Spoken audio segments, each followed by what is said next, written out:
orang tadi? Perasaan aku je kot. Seram kan? And I'm pretty sure that most of us has actually been in this situation before. Rasa-rasa seram-seram sejuk, tak senang duduk, rasa macam ada orang memerhati. Hi guys, welcome back to Kopi dan Culture. Assalamualaikum.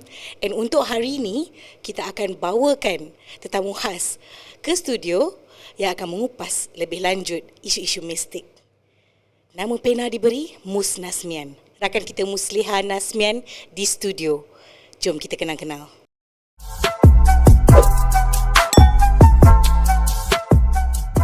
Hi guys.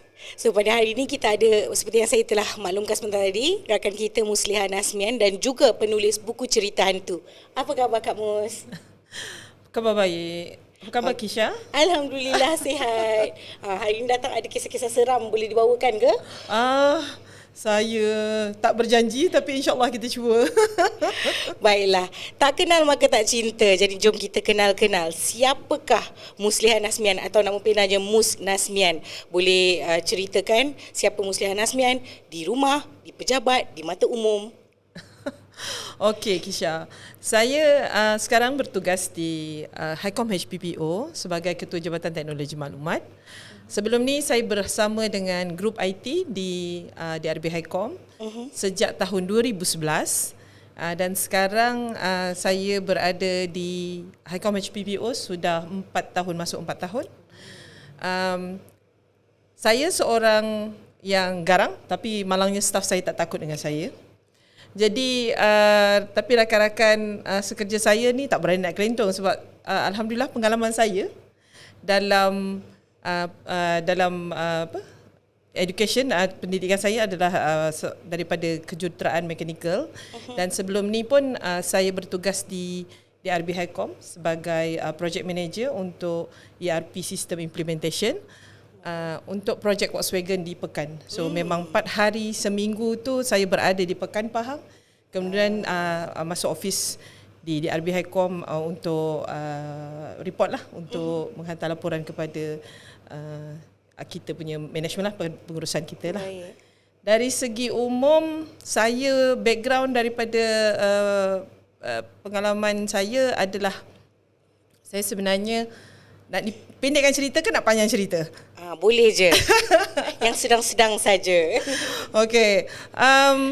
Saya sebenarnya di luar kerja, di luar waktu kerja adalah saya pernah menjadi seorang jurulatih sukan mendayung untuk pasukan universiti UiTM dan juga UTM. Dan saya pernah bawa pasukan Selangor ke Sukma, 2 kali Sukma 2011, 2013. Dan that is apa orang kata kehidupan saya di luar pejabat lah. Kemudian tapi dalam masa yang sama saya minat menulis, jadi saya mula menulis karya-karya fiksyen. Pada asalnya saya tidak orang kata sebenarnya tidak menjurus ke arah genre penulisan hantu. Jadinya seram dan thriller, tapi saya lebih kepada thriller remaja, action. Saya banyak menulis untuk sci-fi juga. Sci-fi dan hikayat. Ada juga untuk penulisan sejarah. Jadi tapi disebabkan orang kata peluang yang ada untuk menerbitkan buku tu, yang dapat terbit buku adalah buku cerita seram daripada penerbit X, daripada PTS. Jadi saya mulakan kerjaya saya dalam penulisan. Nak kata kerjaya tu part time, bukan part time. Apa kita nak panggil? Ini adalah plan hobi. Ya. Minat dan kecenderungan saya tu sebenarnya genre pilihan saya adalah thriller lah, lebih kepada thriller untuk pasaran remaja. Faham. Jadi saya pun tertanya-tanya lah, kalau kenapa genre yang menjadi pilihan atau minat tu lebih kepada thriller, seram. Kenapa tak basic macam orang lain, mungkin romance, kisah-kisah cinta, kan boleh buat drama pukul 7 petang. Macam mana tu? Kalau nak ikutkan panjang juga ceritanya. Sebenarnya keterjebakan saya ke dalam dunia penulisan ni sebenarnya bermula sejak awal lagi.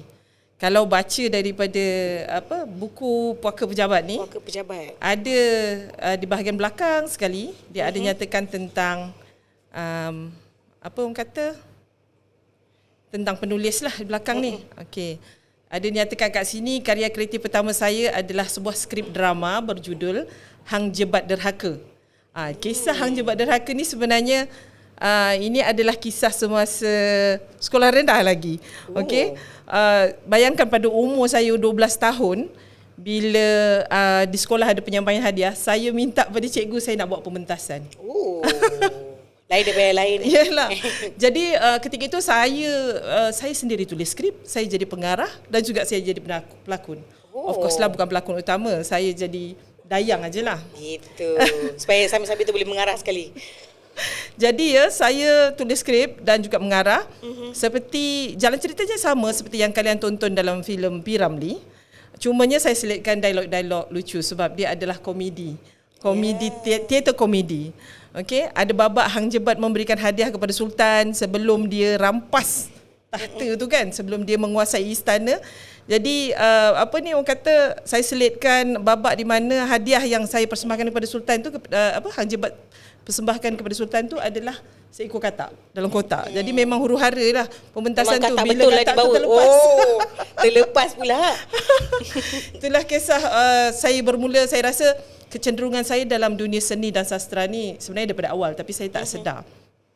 Tak sedar yang saya sebenarnya lebih minat kepada ke arah tu. Jadi bila semasa di sekolah rendah apa semua, kita masa tu zaman yang dikatakan para pelajar ketika itu didedahkan dengan hebatnya kerjaya seorang jurutera ketika itulah. Yelah. So jadi ni kita terdorong untuk menjurus ke arah melanjutkan pendidikan dalam peringkat itulah kan. Itulah. Jadi saya belajar di UTM dalam diploma kejuruteraan mekanikal. Kemudian bekerja sebagai assistant engineer di sebuah syarikat MNC, multinational company di Kelang. Daripada situ sebenarnya barulah saya tahun 2006 saya kembali ke dunia penulisan. Saya menyertai bengkel menulis bersama Puan Ainun Muhammad. Ketika itu dia adalah seorang mantan pegawai penyelidik di Dewan Bahasa dan Pustaka dan juga pensyarah UM. Dia sekarang adalah pengasas PTS Media Sdn Bhd.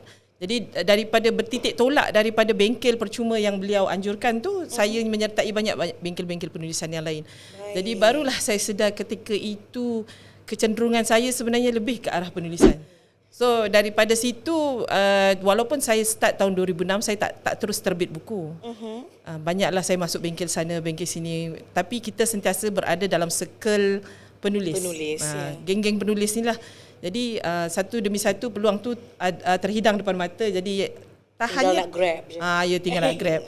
Tapi saya masih ambil masa sebab masa tu masih bekerja. Bila nak menulisnya kan. Faham. Jadi akhirnya pada tahun 2018 barulah terbit buku pertama saya. Tapi sebelum buku pertama ni terbit, saya tak berniat pun nak tulis buku-buku puaka ni. Jadi buku asalnya adalah buku-buku thriller, iaitu yang ni. Sorry. Buku Akhirnya Aku Membunuh. Ini adalah buku buku pengajaran, buku target untuk pasaran remaja sekolah. Ini memang dipasarkan di sekolah-sekolah dan memang laku keras lah. Bila kita jual di sekolah-sekolah ni, bila penerbit jual di sekolah, memang ini adalah antara pilihan utama. Satu mungkin disebabkan cover dan juga tajuk. Memang pelajar kita didedahkan dengan bermacam-macam pengaruh di luar kan, internet apa semua. Jadi mereka terdorong untuk membeli buku-buku yang thriller, buku-buku yang menarik perhatian seperti ini. Cumanya kita sebagai penulis ada satu tanggungjawab untuk menyediakan bahan bacaan yang sesuai. Jadi walaupun tajuk dia kontroversi, tetapi di dalamnya penuh pengajaran. Akhirnya Aku Membunuh, gitu. Jadi mungkin soalan yang seterusnya tu berkait rapat jugalah dengan kehidupan sebagai seorang penulis dan juga tugas hakiki. Dalam apa saja yang kita lakukan, pasti kita akan menghadapi berbagai jenis cabaran. Jadi apakah cabaran yang telah dihadapi Kak Mus, especially dalam membahagikan masa, di mana masanya untuk menulis, tugas hakiki, jadual harian dan sebagainya. Okey. sebenarnya cabaran utamanya adalah ilham. Ilham tu nak dapat, dan kita boleh menulis berbagai-bagai genre. Okay, tapi adakah kita memilih untuk menulis karya yang akan merosakkan minda remaja? Faham. So tapi kita kena sebelum saya buat ni pun saya melalui proses dia panggil sesi reka cerita. Penerbit ni sangat particular. Buku Bling Book ni kalau mungkin penonton pernah dengar ataupun kebanyakan daripada generasi sekarang ni, kalau yang 20-an, 30-an mesti pernah masa sekolah mesti pernah jumpa penulis Ain Maisarah. Ya. Ain Maisarah kan? Zaman sekolah dulu. Ya, dia penulis sekarang ni yang dikira sebagai penulis nombor 1 Malaysia lah untuk pasaran remaja. Jadi Ain Maisarah ni sangat teliti bila menulis, dia akan buat sesi reka cerita untuk memastikan kita punya cerita tu boleh dijual tetapi mengandungi pengajaran dan nilai-nilai murni. So kat sini walaupun tajuk dia kontroversi, tapi sebenarnya dia adalah penuh dengan pengajaran, dan dalam ni ada trivia. Trivia maksudnya fakta-fakta tentang section Juvana. Okay, kat sini ada section Juvana. Saya menulis buku ni bersama Syasha Ali. Syasha Ali ni adalah ikon untuk Juvana di sekolah-sekolah. So dia yang berikan jalan cerita dan saya yang menulis. Jadi kalau nak saya bacakan sedikit lah kan. Dia punya blurb dekat belakang ni. Okay, jangan ikutkan hati, nanti mati. Okay. Ini cerita aku yang tewas saat diuji, membiarkan dendam menguasai diri. Sedetik aku terlupa pada yang menyayangi diri. Natijahnya aku kini dikepung jeriji besi. Menangis air mata darah pun tak berguna lagi. Masa memanjat usia, dunia remajaku berganti dewasa. Sesal kemudian tiada berguna, hanya belas Tuhan yang Maha Esa menjadi penawar duka. So memang kat sini biasalah kita anak remaja ni, kita sendiri pernah melalui zaman remaja kan. Ada masa-masa kita memberontak. Nak melawan arus kan. Apa yang telah ditentukan. Ya, yang kita rasa parents kata ini baik untuk kamu, tapi kita rasa ada yang lebih baik daripada kita. Betul. Jadi selalu kita explore. So jadi kita pastikan kita tahu sebab dan akibat lah. Jadi itu antara buku, sebenarnya target utama saya lah, tapi disebabkan ada peluang untuk menulis genre seram, saya menulislah berdasarkan pengalaman yang saya dengar daripada rakan-rakan, daripada keluarga, dan juga yang pernah saya alami sendirilah. Jadi daripada situ, daripada puaka pejabat, lahirlah Pulangkan Kembar Puaka. Kemudian lahir pula mana tu? Mana yang Sumpah Iblis? Sumpah Iblis. Lahirlah pula Sumpah Iblis. So bunyinya memang kontroversi, tapi kalau anda baca, insya-Allah anda akan faham pengajaran yang cuba disampaikan. Sangat menarik. Baiklah, sudah pasti ramai antara kita bila kita dah ada penulis buku cerita hantu di sini, mesti kita nak tahu kisah-kisah mistik yang lebih lanjut. So mungkin Kak Mus boleh kongsikan kepada penonton Kopi dan Culture kesayangan saya ni akan kisah-kisah yang menyeramkan. Mungkin ia berlaku di Wisma di RBICom. Mungkin berlaku pada diri sendiri. Mungkin telah diceritakan, Kak Mus pun orang lama kita, bolehlah takut-takutkan saya yang penakut ni. Silakan Kak Mus. Okey, kalau nak kata cerita dekat di RBICom ni, saya memang letak disclaimer siap-siap. Cerita ini tidak berkaitan dengan antara yang hidup dan yang mati. Baik. Tidak berkaitan dengan nama-nama watak. Baik. Tidak ada kaitan dengan orang yang sebenar, orang yang hidup. Jadi apa yang saya dapat ini adalah daripada cerita yang dikongsikan oleh rakan-rakan apabila dia mengalami situasi mistik semasa bekerja. Jadi normal lah, kita dekat dunia ni bukan kita manusia saja yang ada kan. Kita duduk bersama-sama. Orang kata kita check out, punch card balik, dia punch card masuk. Saya pernah dengar cerita ni di awal bulan saya join. Okey. Dia saya memang suka memburu cerita-cerita macam ni, bukan sometimes untuk kita untuk hiburan sendirilah, tapi apa yang saya cuba sampaikan dalam cerita ni adalah sebab saya tak boleh cerita detail, nanti spoiler. Nanti sebab you guys kena dapatkan dan baca sendiri, and then you tell me adakah kalian pun pernah menghadapi situasi yang sama. So apa yang boleh saya cerita adalah apa yang tak ada dalam ni lah ya. Bila saya tanya individu itu, dia ada 2 individu yang pernah mengalami situasi yang sama, entiti yang sama. Jadinya saya suruh mereka gambarkan. Yang bestnya kawan-kawan ni dia bukan setakat gambarkan, dia tolong lukis. Alamak. Lukisan tu tak payah tunjuk kot kat saya. Okey. Hari ni 5.45 saya balik. Tapi yang saya boleh kongsikan adalah dia memakai selendang merah. Dan seksi. kemudian apa orang kata, bermatanya lohong. Okey, hilang terus seksinya. Dan katanya ada beranak pinak. Sekeluarga lah ni. Sekeluarga ada. Tapi orang kata kita ambil iktibar jugalah, benda tu sebenarnya memang wujud, cumanya kita tak perlu takut pada mereka lah. Tak perlu berani sangat dan tak perlu takut. Dia agak-agak pukul berapa dia check in tu? Bergantung pada situasi. Sebab saya nak check out dulu. Tapi saya nasihatkan berhati-hati kalau berdandan. Alamak, itu saya tu. Berdandan kat cermin tak apa, jangan berdandan di tingkap kaca. Tingkap kaca tak lah. Tingkap Saya office. memang dah bawa cermin sendiri. Tingkap office. Sebab nanti ada yang memandang balik. Alamak, tingkat berapa tu? Okey. Tingkat tu rasanya dia dah explore semua tingkat dah. Dia wujud di mana-mana. Tapi saranan saya jangan diburu. Jangan carilah. Jangan dicari. Bila kita cari-cari dia pun macam jemput ke? Tapi risiko juga kalau kita bercerita ni. Kok nanti ada bos cari saya kerana awak lah. Staff saya tak nak overtime.